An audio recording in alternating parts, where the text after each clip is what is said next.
daginn. Góðan daginn, gott fólk. Heyrið öll í mér.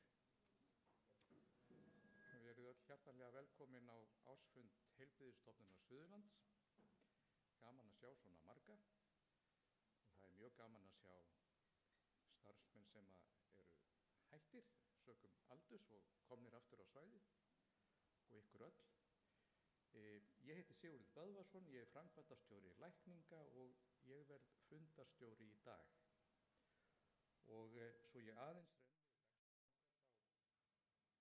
ætlaði hún Alma Möller, heilbrigðisráðherra, að vera með okkur. En hún forfallast því miður, hún var lengi í þinginu í nótt, en var svo forsjál að vera búin að taka upp ávarp sem við fáum að sjá. Svo ætlar hún Díana Óskarsdóttir, forstjórinn okkar, að fjalla stefnur og áherslur. Síðan ætlar Margrét Björk Svavarsdóttir, sem er framkvæmdastjóri fjármála, að fara yfir ársskýrsluna okkar og launamálin, ekki launamálin, heldur fjármálin. Hún var að vara mig við að þetta gæti orðið langur fyrirlestur því að þetta eru svo háar upphæðir og mörg núll. Svo ætlar Elín Freyja Hauksdóttir, sem er yfirlæknir á heilsugæslunni á Höfn í Hornafirði, að vera með erindi bráðaþjónustu út á landi. Og svo tekur Díana aftur við og það verða heiðranir og þakkir til starfsfólks og svo það skemmtilegast í lokin sem verður kaffi og veitingar sem ég hlakka mikið til. Eigum við þá að byrja á henni Ölmu? Ávarpinu hennar Ölmu.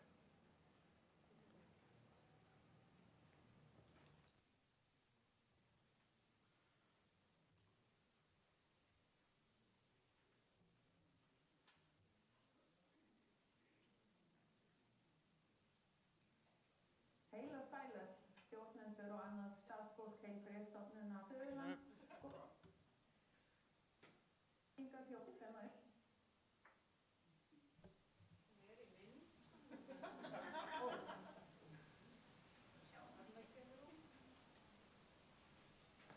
Heil og sælir, stjórnendur og annað starfsfólk Heilbrigðisstofnunar Suðurlands. Góðir ástfundargestir.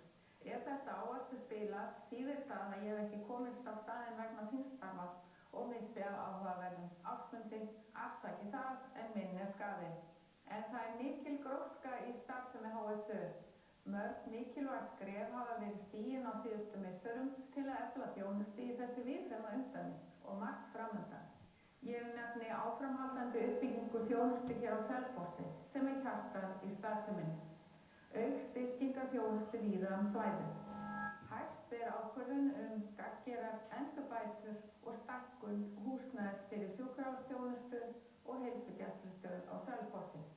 Reist verður rúmlega 5.200 fermetra viðbygging og verður verkið unnið í 3 áföngum.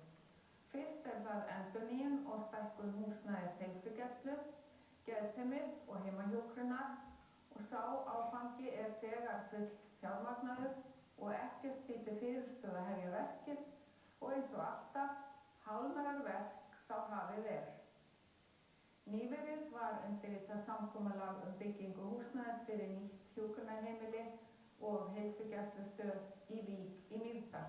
Verkefnið markar mikil tímamót fyrir Mýrdalshrepп þar sem það mun stórbæta þjónustu við eldra fólk, tryggja nútímalega heilsugæslustöð og styrkja vinnuumhverfi starfsfólks til framtíðar. Heilsugæsla Uppsveitar tók til starfa í nýju sérhönnuðu og velbúnu húsnæði á Flúðum í nóvember. Hún leysti af hólmi gömlu heilsugæslustöðina í Laugarási og þjónustar íbúa Bláskógabyggðar, Grímsnes og Grafningahrepps, Hrunamannahrepps og Skeiða og Gnúpverjahrepps. Íbúar á svæðinu 3.500.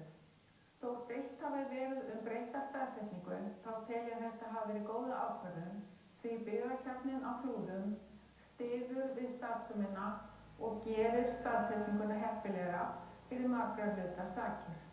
Stöðin nú vel mönnuð fagfólki, þar á meðal 3 læknum í föstum stöðum.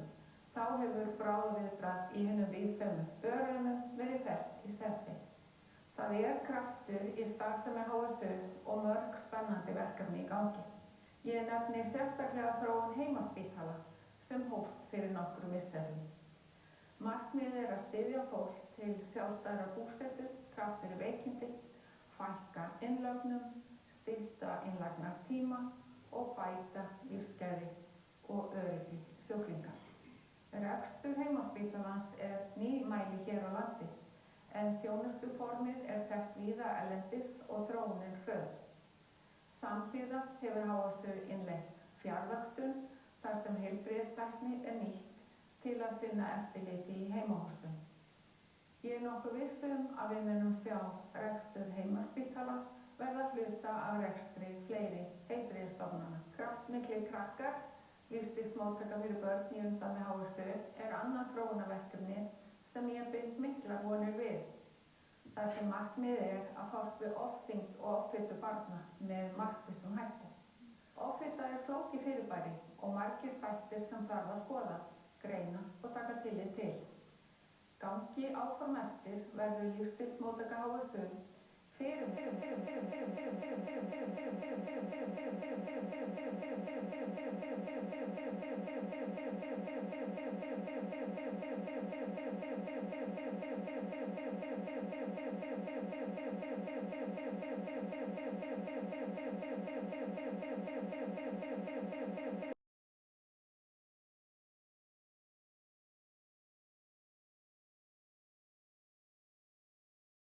byggðamál.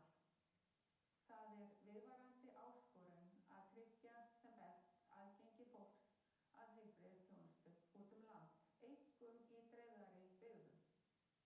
Mönnun þjónustunnar vegur auðvitað þungt og það þarf að nálgast það eilífðarverkefni eftir mörgum leiðum og með samstarfi margra aðila.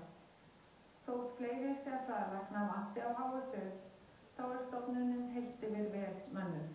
Sérfræðilæknar sinna víðfeðmu svæði og þótt flestir séu staðsettir á göngudeildinni á Selfossi, þá til fyrirmyndar hvernig starfið skipulagt með reglulegum heimsóknum, bæði til Vestmannaeyja og á heilsugæslustöðvar umdæmisins.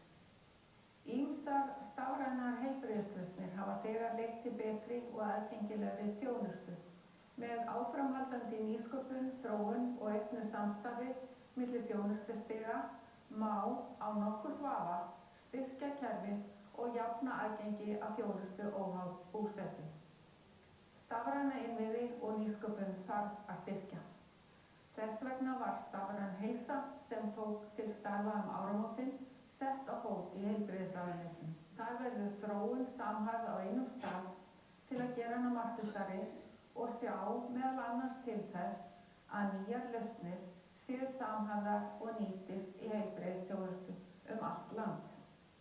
Mikil uppbygging hjúkrunarrýma framundan samkvæmt áætlun ríkisstjórnarinnar og farið að sjá til sólar í þessum efnum. Það samt deginum ljósara að í öldrunarmálum þarf að gera miklu meira en að byggja hjúkrunarrými. Við þurfum að stórauka þjónustu sem til þess fallin að styðja mun betur við möguleika aldraðs fólks til að búa lengur heima hjá sér við góðar aðstæður. Hér hafin vinna við að samþætta heimaþjónustu fyrir eldra fólk í Árborg undir merkjum gott að eldast. Það mikið í húfi að verkefni lánist vel og að við sjáum slíka samþættingu sem víðast, ásamt uppbyggingu og þróun annarra þjónustu sem miðar að sama marki. Góðir fundarmenn, Heilbrigðisstofnun Suðurlands ein af grunnstoðum samfélagsins á svæðinu, burðarás í öryggi og lífsgæðum. Starf ykkar hefur bein áhrif á traust almennings og það hvernig fólk upplifir öryggi sitt í daglegu lífi. Það sameiginlegt verkefni okkar allra að styðja við áframhaldandi uppbyggingu þjónustu með skýrri stefnu, öflugri samvinnu og markvissum aðgerðum. Kæru þið öll, leið og ég þakka innilega ykkar góðu störf, endurteki óskir velfarnað í lífi og starfi.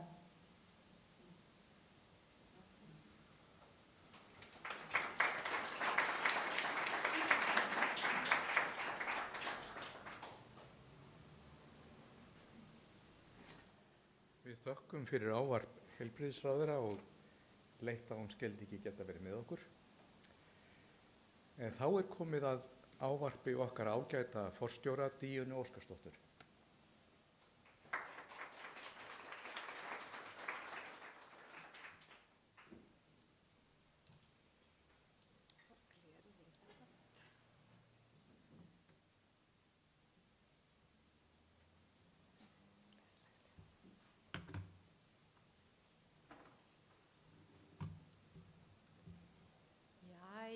Góðan daginn, gott að sjá ykkur.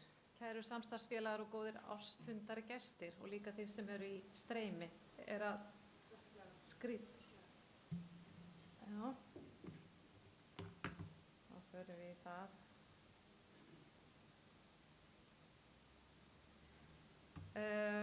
Það var leitt að ráðherra hafi ekki getað verið með okkur eins og fyrirhuga var, en við vitum að þingstörf eru oft ófyrirsjáanleg og geta kallað á breytingar með skömmum fyrirvara. En við erum afar þakklátt fyrir að ráðherra skyldi senda okkur þetta rafræna ávarp og sem við vorum að hlusta á og fyrir þau hlýju og hvetjandi orð sem komu fram í garð HSU og starfsemi okkar. Ársfundur gefur okkur tækifæri til að staldra við stund. Líta yfir farinn veg, rifja upp það sem vel hefur tekist og horfa jafnframt fram á veginn. Á hverjum degi, heyrist eitthvað illa í mér? Á ég að fara nær? Já, svona, þetta er betra. Já. Á hverjum degi eru 100 starfsmanna HSU sem taka á móti einstaklingum sem þarfnast hjálpar. Það getur verið að sinna barni með hita, styðja fjölskyldur á erfiðum tímum eða veita öldruðum öryggi og umönnun.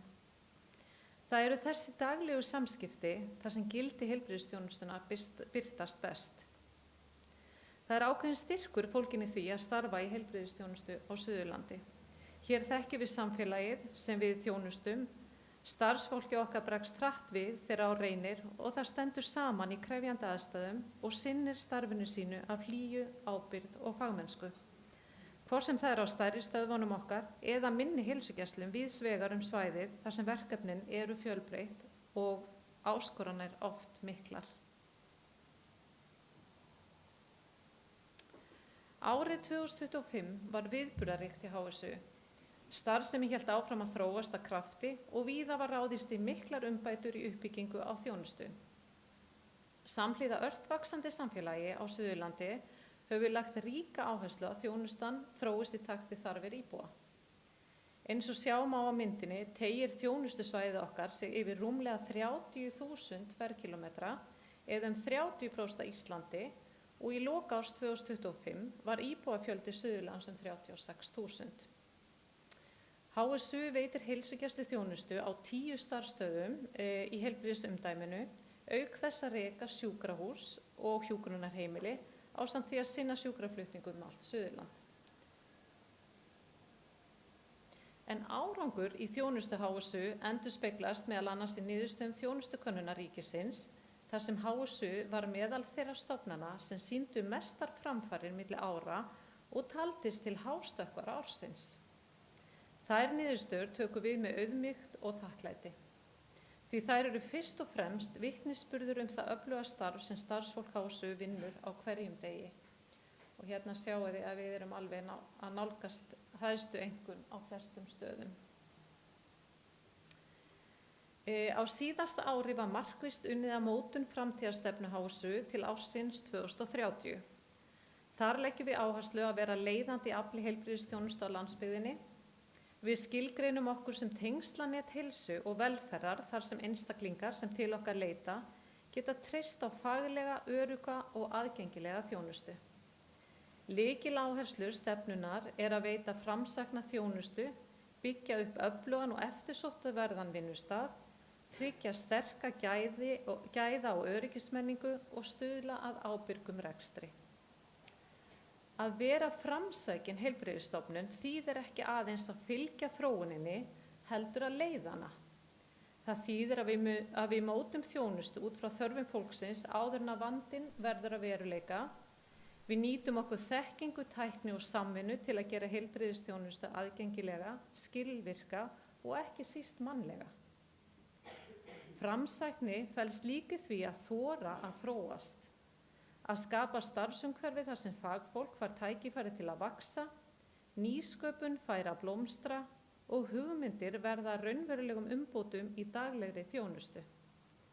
Hún birtist jafnframt í því hvernig við vinnum saman þvert á starfsstöðvar, faggreinar og þjónustustig og alltaf eða ávallt með skjólstæðinginn í miðjunni. Mannauðurinn hjartað í starfsemi HSU og þar liggja stærsti styrkur stofnunarinnar. Starfsfólk HSU ómetanlegasta auðlind okkar. Elja þeirra þekking og hæfni birtist okkur á hverjum einasta degi. Fyrir þann sem þarf á þjónustu okkar að halda er það fagmennska starfsfólksins, umhyggja þess og hlýhugur sem skiptir mestu máli. Okkur árangur ársins fyrst og fremst tilkominn vegna öflugra teymisvinnu, fagmennsku og metnaðar starfsfólksins sem sinnir fjölbreyttum og oft krefjandi verkefnum allt Suðurland. Þó að við tölum oft starfsemi og verkefni, þá er það tvímælalaust starfsfólki sem skapar umgjörðina fyrir þjónustuna. Gæða- og öryggismál voru áfram í öndvegi á árinu. Við höfum markvisst unnið að því að styrkja innri ferla, efla öryggismenningu og nýta gögn og tæknilausnir til að betur til að bæta bæði skilvirkni og þjónustu. Til að mynda var á árinu skráðar 300 atvikaskráningar sem nýtast markvisst í umbótastarfi stofnunarinnar með áherslu á lærdóm, greiningar og stöðugar umbætur. Þessi árangur ekki síst tilkominn vegna starfsfólksins sem sýnir fagmennsku og vilja til að læra og þróa þjónustuna áfram á hverjum degi. HSU stendur líkt og margar heilbrigðisstofnanir frammi fyrir ýmsum áskorunum sem fylgja rekstri heilbrigðisþjónustu á landsbyggðinni. Samfélagið vex hratt og kröfur til þjónustunnar aukast stöðugt. Það kallar á skýra forgangsröðun, öflugan mannauð og áframhaldandi þróun þjónustunnar. Jafnframt er það stöðugt verkefni að tryggja að lögbundin og nauðsynleg þjónusta sé veitt innan þeirra fjárheimilda sem stofnuninni eru markaðar. Húsnæðismál eru meðal okkar stóru verkefna þessa mundir. En víða er húsnæði orðið úrelt og löngu sprungið utan að þeirri starfsemi sem þar fer fram. Á síðasta ári voru þó stigin mikilvæg skref í áframhaldandi undirbúningsvinnu og uppbyggingar á endurbótum á húsnæði HSU á Selfossi. Sú uppbygging lykilforsenda þess að hægt verði að mæta vaxandi þörfum samfélagsins, bæta aðstöðu skjólstæðinga og skapa starfsfólki nútímalegt og öruggt vinnuumhverfi. Við horfum því með eftirvæntingu fram á komandi framkvæmdir og eins og kom fram í ávarpi heilbrigðisráðherra fyrsti áfangi nú full fjármagnaður og eigum við ekki að klappa fyrir því.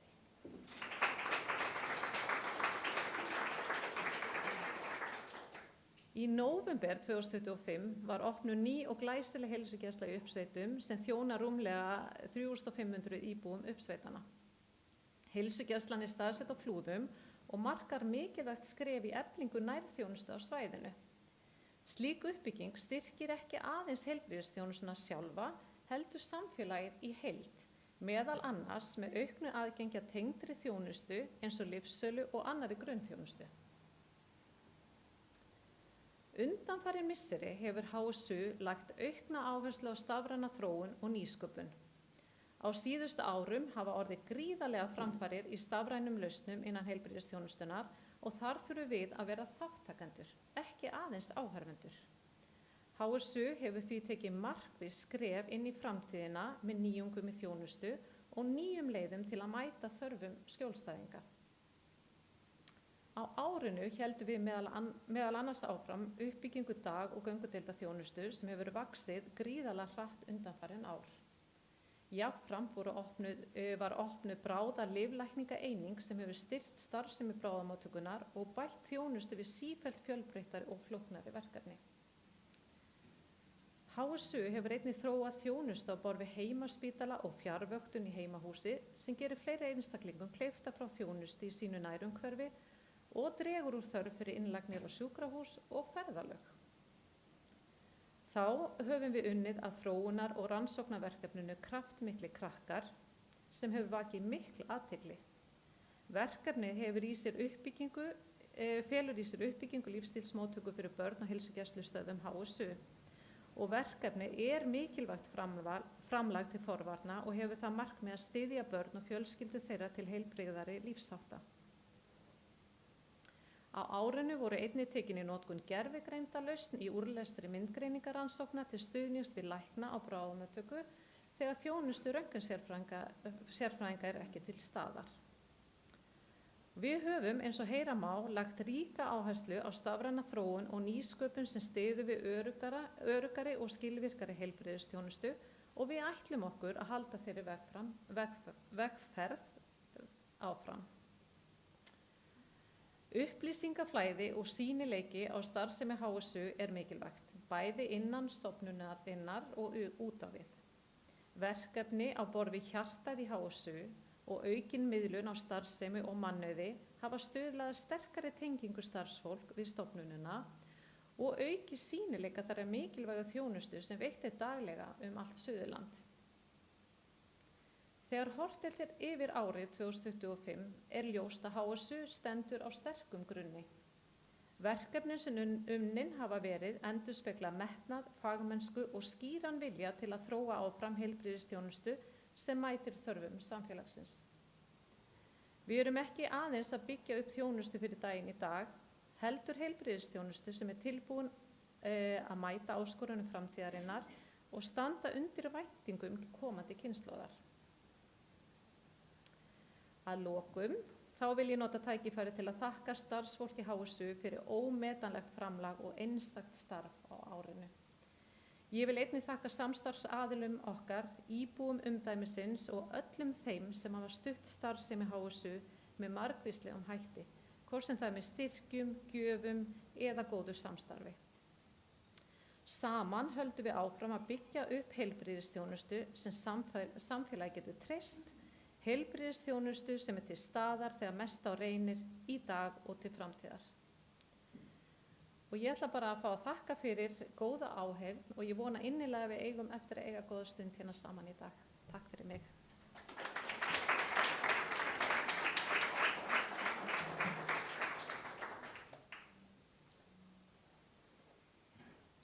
Við þökkum Díönu kærlega fyrir.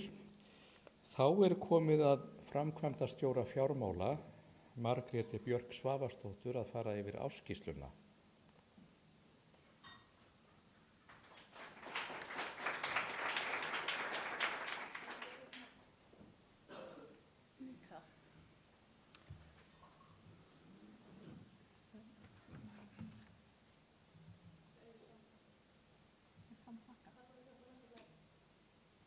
Ég var að fara hana fram á síðustu sekundu, sko. Þannig að hún það ekki. Þannig að, við þurfum aðeins að, má ég, heldur þessi vesen ef ég tengi mína tölvu? Þú þurftir að laga.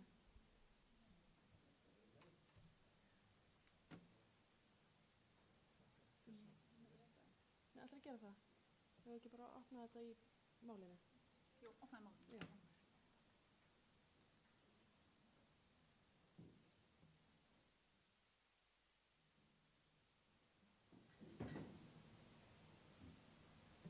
Og þú nót. Ég fram til já, komið í sæl. Hvernig gerum við þetta?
þetta.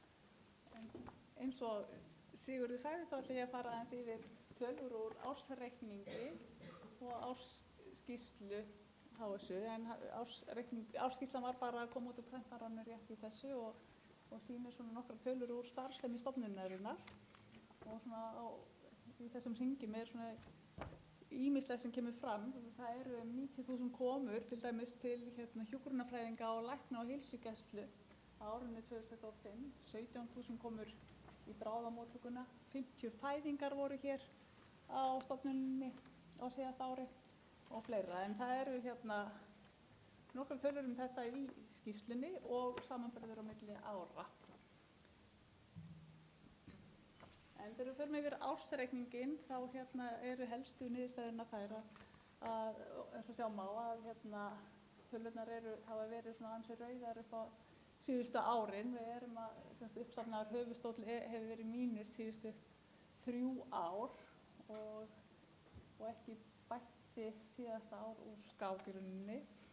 Við erum með tekjur upp á 13,4 milljarða en gjöldin á síðasta ári voru 13,8 milljarðar. Og það var viðsnúningur á höfuðstólnum upp á 573 milljarðar króna á síðasta ári. Þannig að grafið fyrir neðan sýnir í rauninni bæði hvernig reksturinn að þróast og svo uppsafnaðan höfuðstól það er línan sem við sjáum. Og svona það sem er svona helstu breytingarna sem hafa verið á síðasta ári sjáum við í þessu svokallu brú þar sem við erum að sjá aukningu á framlagi ríkissjóðs upp á 770 milljónir en á móti kemur að það er hækkun á launakostnaði upp á rúmlega milljarð. Og þarna sjáum við að þetta er ekki sjálfbært til lengri tíma og veldur okkur tölverðum áhyggjum þegar líðinu þetta ár. Afsakið ég þarf að fara inn í tölvunar til að sjá svona helstu tölur að þetta er bara smá vandamál sem hefur verið aukast á síðustu árum. En þarna er þessar sömu tölur í annarri framsetningu.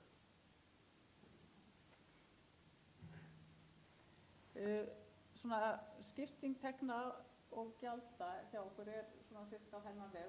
Launagjöldin okkar eru 65% af rekstri stofnunarinnar en ef við tökum 69% en ef við tökum svona svokallaða verktakagreiðslu til sérfræðilækna til lækna með í reikningin þá þetta 75% og það er svona það sem hefur yfirleitt verið í heilbrigðisþjónustu. 75–80% eru launakostnaðar og restin er þá önnur gjöld. Og þarna sjáum við svona kannski svolítið skýrt hvað er að gerast í rekstrinum okkar. Við erum að launagjöldin að hækka 12,5% á milli ára frá árinu 2024 til 2025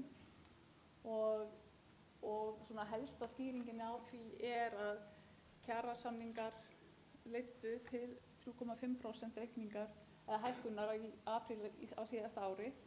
Það var líka árinu 2024 var ákveðin hækkun á kjarasamningum margra stétta alveg í lok árs sem við teljum ekki að vera millibætta ennþá og svo var svona bara launatöflahækkanir lækka cirka 11%.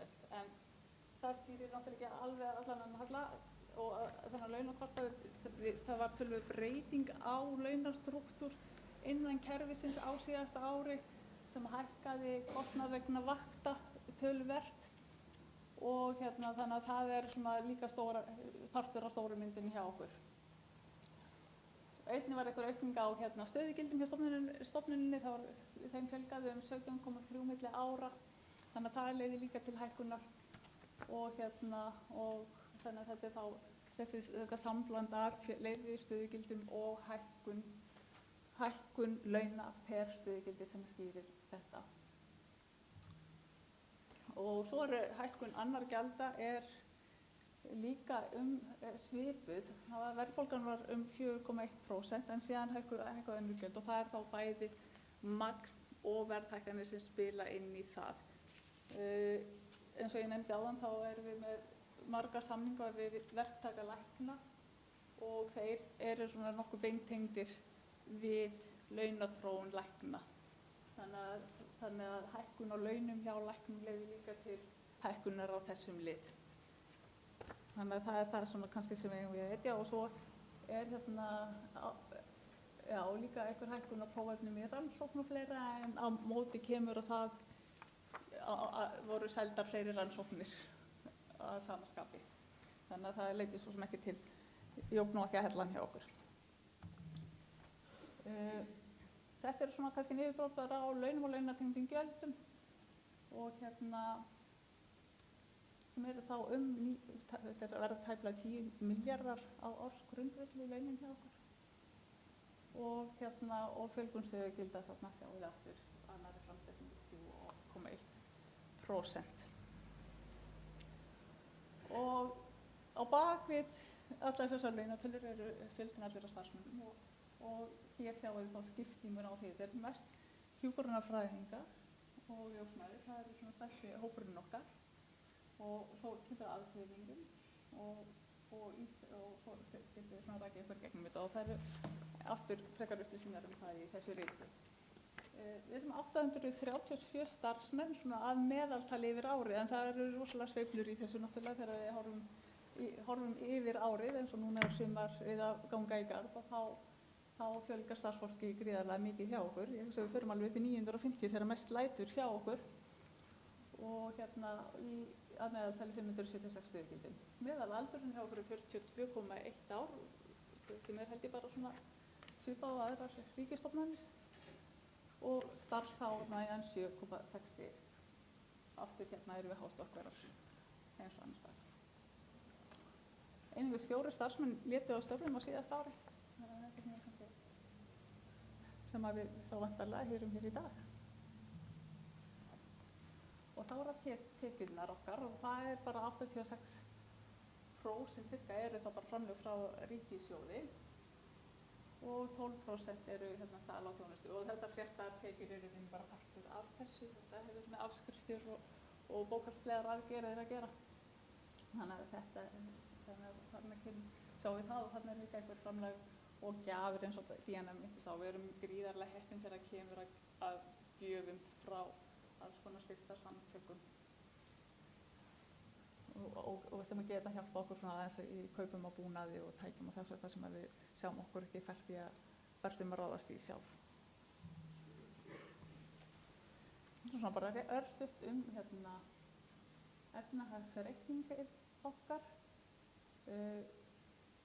Svona helst eigninur okkar felast þarna í varanlegum rekstrarfjármunum sem eru það helst tæki og búnaður og svo nokkrar bifreiðar. Ég held að það sé svona kannski 80-90% af þessu öllu saman. Og skuldirnar okkar eru náttúrulega aukast í samræmi við niðurstöðun okkar og eitthvað af þessum áfallið orlof í því eru bara orlofsskuldbindingar sem að við söfnum yfir árið og sem svo að lækka aftur þegar við förum í sumarfrí núna í sumar. Þannig að eins og efnahagsreikningurinn sýnir jafnframt þessa stöðu sem að hefur verið að fara versnandi hjá okkur síðustu ár. Eins og framkom hjá Díana áðan þá erum við að reka 3 svið. Það er það heilsugæslusviðið sem nær yfir allt Suðurlandið og svo hjúkrunarrými sem eru það helst á Selfossi og í Vestmannaeyjum og sjúkrasviðin hjá okkur. Og þetta er svona óvanalegt hjá okkur þessi mynd í rauninni. Yfirleitt eru það hjúkrunarrýmin sem eru í halla hjá okkur og meðan heilsugæslusviðið hefur verið með afgang síðustu árin og sjúkrasviðið kannski svona bara nokkurn veginn á núna eða svona einhver hreyfanleiki í því. En þetta kemur til að því að við fengum algjörlega í lok árs innspýtingu frá ráðuneytinu sem að fór beint inn á hjúkrunarrýmin og sem við náðum að dreifa aðeins á hins sviðum til þess að minnka hallann.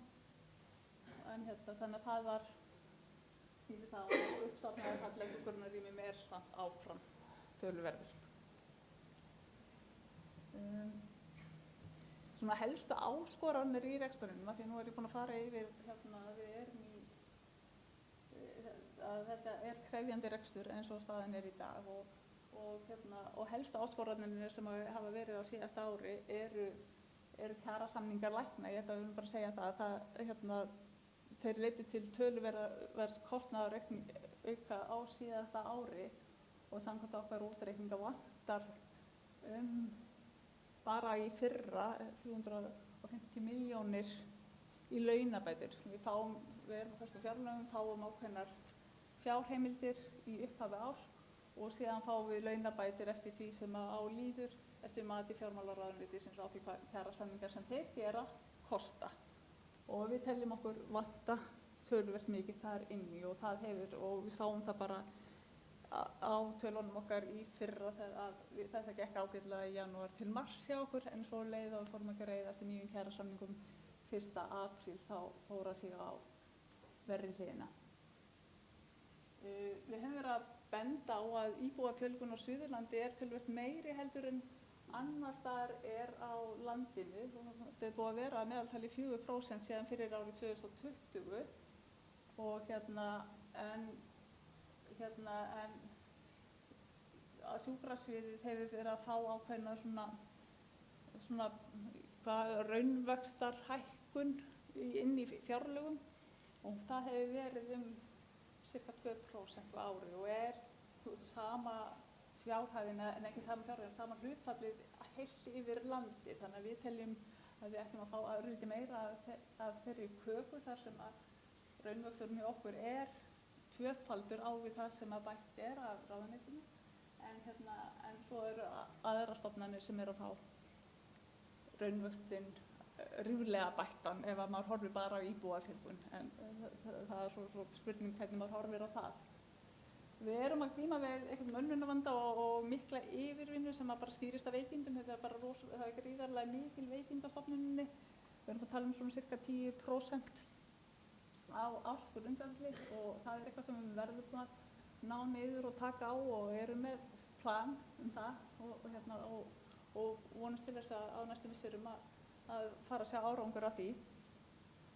Og síðan svona aðrir þættir sem hafa áhrif á fjárheimildir og rekstur. Við erum að vinna samkvæmt heilsugæslu líkani, við fáum fjárheimildir samkvæmt ákveðnu líkani fyrir heilsugæslu og við teljum að það vanti aðeins inn í það, eða sem sagt við sáum það í fyrra að samkvæmt líkaninu hefðum við átt að fá meira heldur en við fengum, en fjárheimildirnar létu á sér standa. Það eru svona eitthvað með fjármögnun hjúkrunarheimila, við fáum fjárheimildir eins og önnur hjúkrunarheimili, en það þarna ákveðnar stærðir sem við viljum reyna að sækja þangað vegna húsnæðiskostnaðar hjá okkur. Og svo eru nokkur verkefni sem ekki fjármögnuð að fullu. Þannig að þetta svona það sem að útskýrir þessa erfiðu rekstrarstöðu sem við erum í, en það ljóst að við þurfum að gera eitthvað til að bregðast við þessu. Ég held að þetta verður aldrei alltaf fullbætt frá ráðuneytinu. En það kannski líka svolítið okkar túlkun á stöðunni. En næsti kafli í HSU þá að horfa á forgangsröðun í gæðum og þjónustu, passa upp á að við sem rétt fólk á réttum stað og trausta þróun af þeim málum og meiri skilvirkni þegar kemur á gæðum og öryggi og ábyrga fjármálastjórn, og það svona kannski þema sem við erum að horfa á fjármálasviðin í það minnsta. Gagnsæi í rekstri og langtíma sjálfbærni. Og svona bara síðasta glæran til að fara yfir þá erum við að vinna eftir svona aðferðafræði sem heitir árangursdrifin fjármál, sem að snúa eftirliti og áhættustýringu, og þetta í stuttu máli snýr þetta svolítið að því að vera með rétt gögn á réttum stað til þess að við séum snögg að bregðast við þegar það fer að bregða út af eftir leið. Þetta var svona það sem ég vildi fara yfir og þakka ykkur kærlega fyrir áheyrnina og þolinmæðina.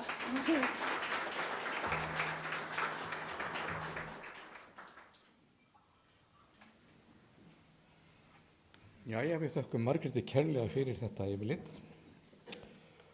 og þá næst á dagskrá hún Elín Freyja Hauksdóttir, yfirlæknir á heilsugæslunni á Höfn í Hornafirði og hún ætlar að segja okkur frá bráðaþjónustu út á landi.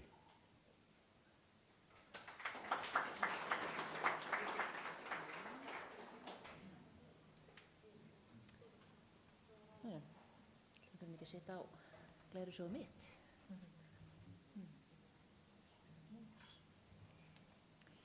Get ekki bara einhvern öðru að nappa það? Jú.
Þá ættum við að vera tilbúin í þetta. Ég heyrði að þau sem eru í streymi, þau heyri ekki almennilega ef maður er of langt í burtu frá mikrofónunum, þannig ég reyna að halda mig hér. Og ég heiti Elín Freyja Hauksdóttir og er yfirlæknir á Höfn í Hornafirði og hef verið þar síðustu 12-13 árin, hver að telja. En ég hingað komið til þess að ræða bráðaþjónustu á Suðurlandi. En ég ákvað að taka svona skemmtilegan vinkil á þetta.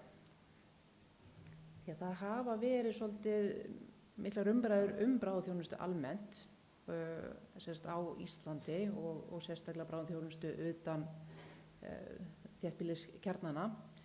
Og til dæmis kom þessi skýrsla út 2022, bara almennt bráðaþjónustu á Íslandi og hver er staðan. Og eftir þessa skýrslu sem var bara mjög vel unnin, þá var ekki verra fyrir okkur, við fengum smá pening til að geta gert okkur smá auka dót. Það er alltaf gott. En fyrir utan þessa glæru þá eru allar myndirnar á glærunum eru teknar, langflestar á myndsíma, en eru allar teknar á æfingum hjá okkur á Höfn. Það er ekki gervigreind, bara að segja það strax. Og gervigreind var ekki notuð til að búa til hennar fyrirlestur. Ég reyndi og spurði chat og baði hann að búa til 20 mínútna fyrirlestur bráðaþjónustu á Suðurlandi. Hann var svona cirka 20 sekúndur af því. Og svo þegar ég fór að skrolla í gegnum þetta, þá sagði ég verið á þessu fyrirlestri. Þannig ég sagði, nei, ég verið að gera eitthvað annað. Þannig ég ákvað að fara svona aðeins út fyrir þetta. En í þessa skýrslu, að þá voru verið að ræða þessar áskoranir í bráðaþjónustu sem eru þær sömu alls staðar á landinu. Það eru langa vegalengdir og þá sérlega hér á Suðurlandi þar sem við erum víðfæmasta heilbrigðisumdæmið. Fólk þarf að bíða lengi eftir þjónustu en við erum á leiðinni en við erum kannski bara klukkutíma á leiðinni. Mönnun er áskorun í nær öllum heilbrigðisstarfsstéttum. Fjöldi ferðamanna er hvað mestur hér á Suðurlandi og við finnum nú aldeilis fyrir því. Álagið er samt mjög sveiflukennt, við finnum alveg hvernig high season og low season og svo þurfum við náttúrulega að glíma við náttúruna. Myndin hér á þessari glæru, þetta er af æfingu hjá okkur. þar sem við höfum búin að setja bíl út í á og fyllti bílinn af börnum. En mér til varnar þá voru öll börn í flótgalla og engum var að mynda af. Og þótti það ægilega skemmtilegt að vera sjúklingar á æfingu. Í þessar skýrslu þá lögð mjög mikil áhersla á menntun og það er það sem að mig langar að ræða mest og þarna ég svo hjartalega sammála. Við þurfum að viðhalda færni með því að með reglum æfingum að því að þannig erum við að tryggja öryggi sjúklinga. Og talandi öryggi, að þegar ég fór á stað með svona reglulega fræðslu hjá okkur á Höfn fyrir cirka 10 árum, að þá var ég kannski ekki beint að hugsa öryggi sjúklinga, heldur mitt öryggi. Að því að ég var mjög oft ein á vakt og ég hugsaði bara hvað ef ég bara detti meðvitundarleysi hérna, hver á að bjarga mér? Og þá var nú eins gott að reyna að þjálfa fólki í kringum mig svo þau myndu þekkja rétt viðbrögð og geti komið mér í réttar hendur. En þetta var bara eigin hagsmunasemi og ekkert annað. En reglulegar æfingar og þá sérstaklega á minni starfsstöðum þar sem að við erum ekki að fá sama flæði tilfella í gegn hjá okkur. Við erum ekki að sjá kannski eins og við erum ekki að stunda endurlíkanir oft í mánuði, það kannski gerast 1-2 ára ári og þá ennþá mikilvægt að viðhalda færni í þessu og þegar á reynir að þá þurfum við að kunna rétt viðbrögð. En í þjálfuninni þá skiptir ekki bara tæknileg atriði máli, heldur líka teymisvinna, leiðtogafærni og samskiptin sem eru alls ekki síðri færni þegar kemur að því að bregðast rétt við. En til þess að regluleg færniþjálfun geti átt sér stað þá stuðningur og vinnustað mjög mikilvægur af því að vinnustaðurinn þarf að gefa leyfi fyrir því að það sé verið að greiða laun á þessu æfingatímabili eða meðan æfingarna, nú horfir fjármálastjórinn á mig. En já, við þurfum að hugsa þetta sem að þetta bara kúltúr, hér stundum við reglulegar æfingar til þess að viðhalda þessari færni af því að þetta mjög mikilvægt. Einn af lykilboðskap skýrslunar sem sagt að öflug bráðaþjónusta verður ekki eingöngu byggð upp á húsnæði og búnaði eða á flottum sjúkrabílum, heldur fyrst og fremst að vel þjálfuðu og samhæfðu starfsfólki sem kann að nota búnaðinn. Og nú verður ég samt að viðurkenna að ég elska græjur, en það alveg efni í heilan fyrirlestur út af fyrir sig, þannig ég ætla ekki að fara meira inn á það. En þá komum við því sem ég langaði mest að ræða, sem sagt hvernig útfærðu þetta og hver á að gera það, spyr Indriði. Og það væri flott að vera með einhvers konar kennslustjóra eða einhvern fulltrúa á bæði minni og stærri starfsstöðum sem að myndi svona halda utanum fræðslu og tryggja það að þetta gert. Og það myndi alveg hjálpa að fólk fengi einhvers konar viðbóta titil. Á mínum vinnustað þá var ég sem hefur tekið að mér að halda utanum og skipuleggja reglulega fræðslu án þess að hafa fengið titil, en þau kannski bara vinna í því. Og hér komum við svo aftur að svona eigin hagsmunaseminni hjá mér að það sem ég tek fyrir á fræðsluhittingum hjá okkur, það eitthvað sem að ég hef rekist á í daglegu starfi, eitthvað sem ég þarf að æfa mig betur í, eitthvað sem ég kann ekki nógu vel, þá helli ég mér aðeins í það að undirbúa það fyrir fræðslu út af því að kenna eitthvað langbesta leiðin til að læra það sjálfur.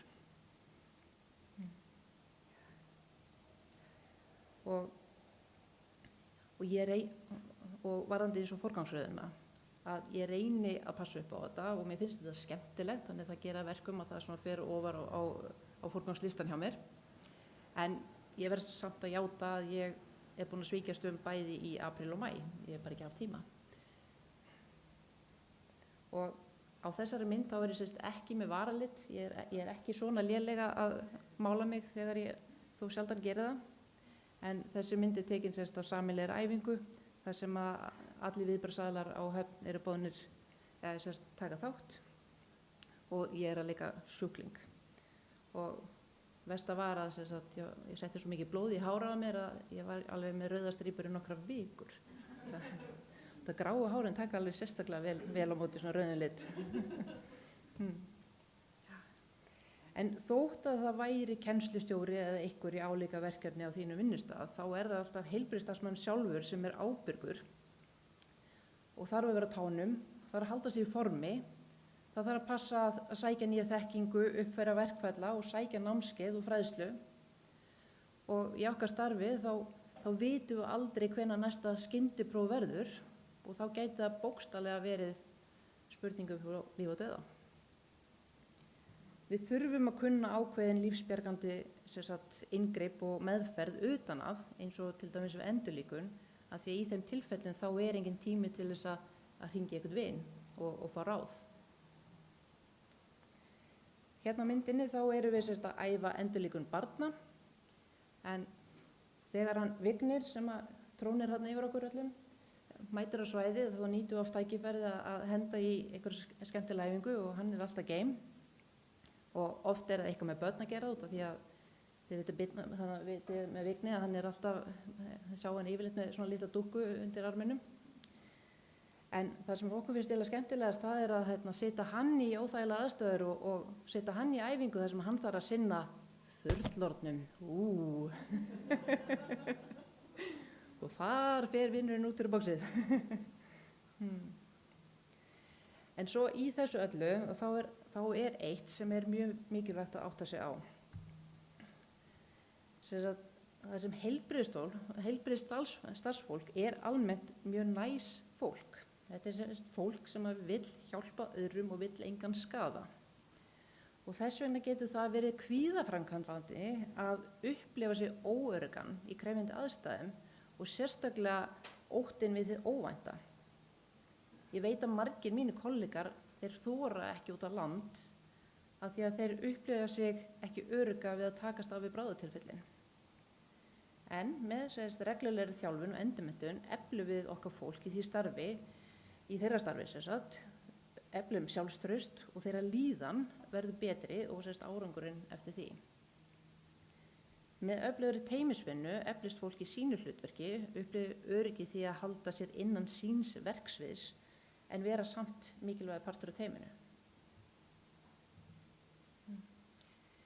En hvað segir rannsóknir? Maður getur nú ekki verið að læknir að tala eitthvað og vitningin innan rannsóknir. En það hafa verið gerða fullt af rannsóknum endurmenntun og þá sérstaklega bráðaviðbrögð. Og þær hafa sýnt fram á meiri gagnsemi stuttra tíðra æfinga sem klárlega gott fyrir okkur og það töluvert auðveldara að koma því inn í schedule hjá okkur. Það mikilvægt að æfa teymisvinnu og samskiptin samtímis því það ekki síður mikilvægur þáttur. Og hér á myndinni það verið að æfa viðbrögð við ofkælingu. En í dag þá myndum við sinna þessum sjúklinga öðruvísi því hann orðinn smitaður af berklum. En þetta hann Steinar Orri, hann bráðalæknir, hann var nýverið í fjölmiðlum og segja frá því að hann hafi smitast af berklum á bráðamóttökunni. Og það alveg efni í annan fyrirlestur. Sýkingavarnir á vinnustöðum. En ég ekki að kvarta yfir mínu vinnustað samt. En hvað höfum við gert cirka þessar síðustu 10 árin eða svo á Höfn? Við erum að hittast reglulega í 2-3 tíma í senn, keyrum æfingar, færniþjálfun og fræðslu. Við gerum þetta á kvöldin, cirka mánaðarlega yfir veturinn. Sjúkraflutningarnir hjá okkur allt hlutastarfandi fólk, þannig þau eru öll í öðrum störfum á daginn og þá getum við ekki verið að hafa þetta á dagvinnutíma. Og svo líka eins og bara fyrir okkur sem vinnum á heilsugæslunni, þá var alveg ómögulegt að reyna að koma fyrir 2 tíma fræðslu í miðjum degi, hvað eigum að gera við alla sjúklingarna sem er að koma til okkar. Við höldum svona stærri æfingar 1-2 ári, þá bjóðum við öllum viðbragðsaðilum með en stundum hefur okkur líka verið boðið að taka þátt í æfingum sem mjög gaman. Á 4 ára fresti þá heldur Ísavía flugslysaæfingu af því að við erum með flugvöll. Við höfum líka verið að fara erlendis á ráðstefnur og þá höfum við og þá nokkur saman frá Höfn sem mjög skemmtilegt og líka svona hópefling. Og svo HSU að halda bráðanámskeið cirka árlega fyrir starfsfólk sem sinnir bráðaþjónustu og við erum áskrifundur í því og við erum einmitt að bíða eftir að fá dagsetningu á næsta námskeið. Þetta fela þarna baka súluna. En svo hafa líka starfsmenn verið duglegir að sækja sér námskeið og fræðslu sjálfur. Þessi æfing var haldin í nóvember 2005. Þetta var sér sameiginleg æfing með öllum. Sjáið þið hvað fólki að vinna við? Eða allir að horfa á stóra björgunarsveitarbílinn sem jafn stór og Búkalla? Jöp, þarna sem sagt fólksbíll. Og það var sem sagt Búkalla sem sagt bakkar yfir fólksbíl og það gerist af því að ökumaður búkollunar fékk heilablóðfall og það þurfti sem sagt að bjarga honum niður úr búkollunni og það var svona gott verkefni fyrir björgunarsveitina með spotta og svoleiðis. Slökkvilið þurfti náttúrulega að klippa bílinn og bjarga út sjúklingunum sem var ég og hjúkrunarforstjórinn á hjúkrunarheimilinu hjá mér. Þetta var mjög skemmtilegt og gekk bara mjög vel. Þannig við svona reynum að hafa svolítið metnað í svo að æfingarnar líti vel út og svo þegar björgunaraðilarnir koma á staðina þá köllum við þetta svona vámoment að það sé svona búið að leggja aðeins í þetta og séu raunverulegar aðstæður. Á þessari æfingu, hún var haldin í apríl 24, það var sérst árekstur milli tveggja bíla og báðir enduðu út í skurð. Það kveiknaði þessum og já, þetta alvöru eldur. Við höfum fyrir því að búa til alvöru eld og hafa þetta flott fyrir slökkvilið, en það þurfti að slökkva eldinn áður en óhætt væri að bjarga fólkinu út úr bílnum. Og sjúklingar í þessum bíl var sérst björgunarsveitarkona og sonur minn, sem hérna einhvers staðar á vappi hérna frammi. Takið þið ekki börnin með í vinnuna eða?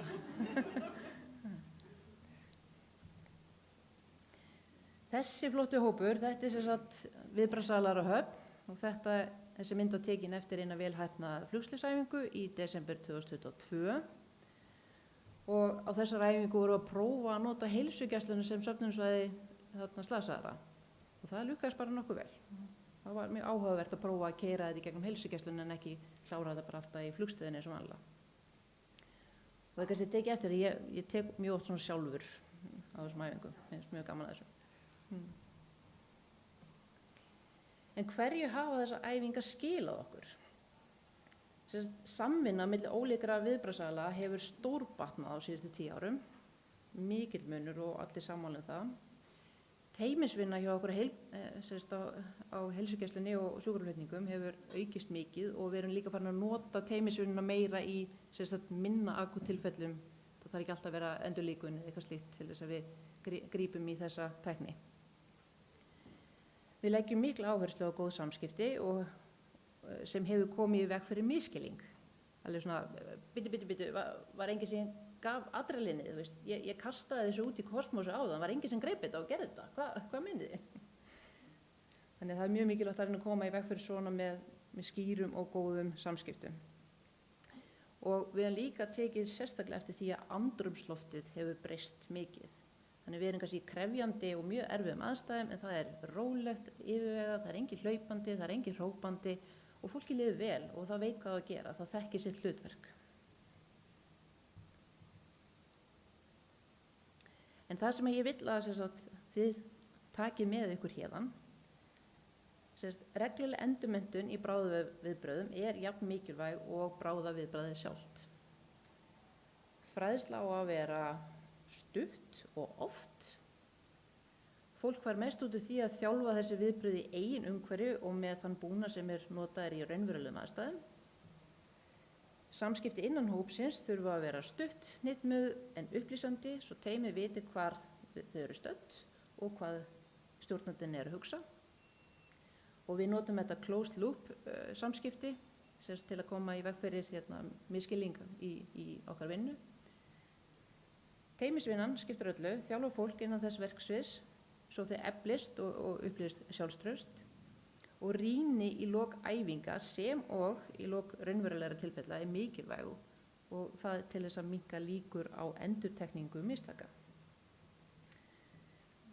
En að lokum þá vil ég segja, lengi býr að fyrstu gerð. En þessi dúlla, þetta er sonur minn, hann er aðeins eldri og er hérna frammi. Það er aldrei á snemmt að byrja að þjálfa þau upp. En svo er líka rosalega gott að eiga vin sem á kranabíl, þegar maður er alltaf að fá okkur svona skemmtilegar hugmyndir og vil gera eitthvað skemmtilegar og flottar æfingar. Og sá sem er að íta bílnum þannig, það er sem sagt Ásgeir eiginmaður minn, Baldur Svavar, sem er sjúkraflutningamaður og hann er alltaf tilbúinn að taka þátt í vitleysunum með mér. Yes. En ég ætla bara að þakka kærlega fyrir mig, vona að það haft gaman að og vona að skilaboðunum hafi verið komin til skila með hvað þessi menntun og fræðsla og æfingar skipta rosalega miklu máli.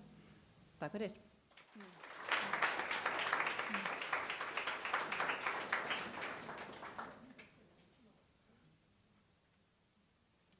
Við þökkum Elínu Freyju kærlega fyrir og þá er nú eiginlega komið að lokaatriðinu, rúsinn í pylsuendanum, sem eru heiðranir starfsfólks áður en við förum í kaffið. Ert þú með það, Ingibjörg? Ingibjörg Rafnsdóttir er mannauðsstjóri hjá okkur á HSU.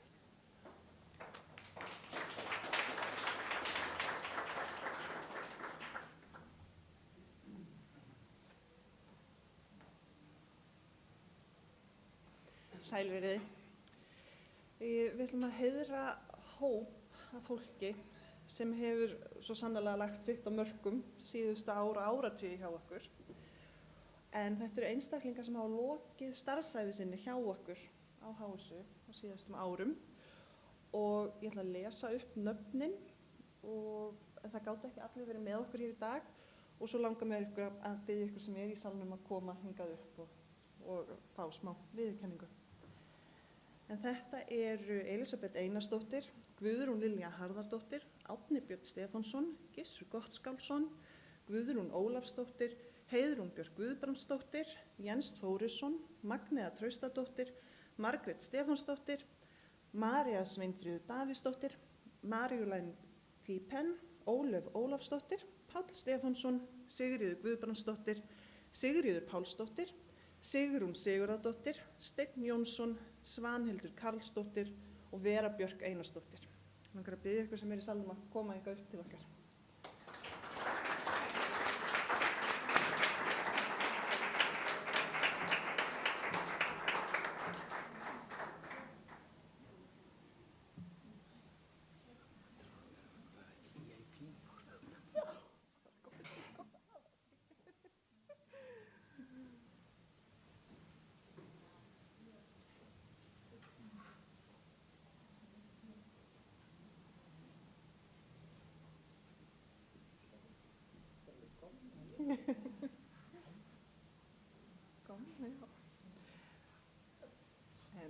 Eins og er búið að koma fram í dag þá vitum við öll að það er mannauðurinn sem gerur okkur kleift að veita góða þjónustu og láta allt ganga upp hjá okkur hérna á HSU og við á HSU erum einstaklega rík af sterkum og góðum mannauði og þegar við horfum yfir þennan flotta hóp sem við heiðrum í dag þá sjáum við einstakann fjársjóð að reynslu og þekkingu og til gamans þá lögðum við svona gróflega saman starfsaldurinn hjá þessum einstaklingum síðan frá því að stofnunin var saminuð 2014 og hér er það bil 400 ár af reynslu.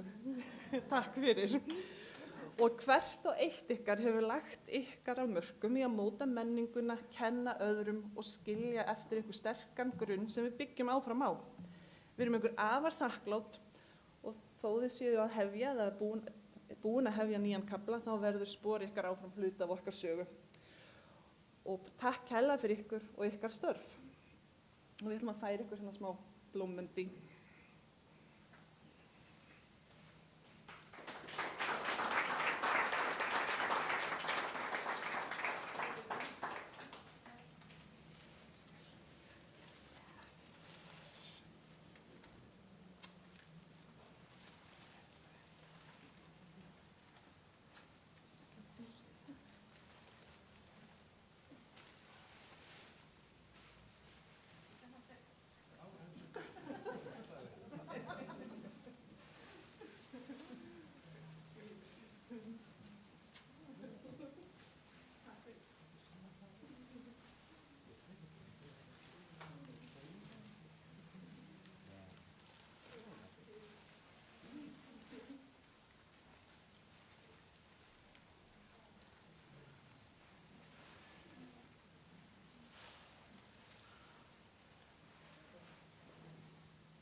Heyrðu, til hamingju öllsömmul, vel gert.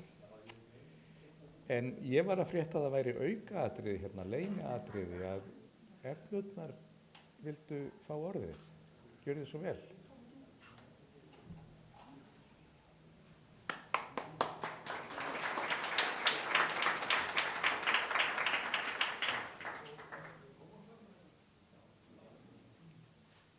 Ágætu gestir, takk fyrir boðið. Ég stend hérna fyrir hönd Lions Klúbbsins Emblu og mér langar að færa, ef okkur langar að færa bráðamóttöku, líflæknadeild gjöf og bið ég Kolbrúnu Gunnarsdóttur deildarstjóra ef hún væri hér. Og hér stendur bráðamóttaka og bráðalækningadeild HSU. Lions Klúbburinn Embla hefur ákveðið að gefa bráðamóttöku bráða líflæknadeild HSU Vitakan blöðruskanna. Í 30 ára sögu Lions Klúbbsins í 37 ár hefur Lions Klúbburinn með fjárframlögum verið ötull styrktaraðili ýmissa líknar og menningarmála í nær umhverfi klúbbsins. Á landsvísu og með framlögum til alþjóða hjálparsjóðsins Lions Club International Foundation. Með góðri vonum að framlagið frá Lions Clubnum Emblu komi í góðar þarfir. Gert á Selfossi, félagar úr Lions Clubnum Emblu. Gjörðu svo vel.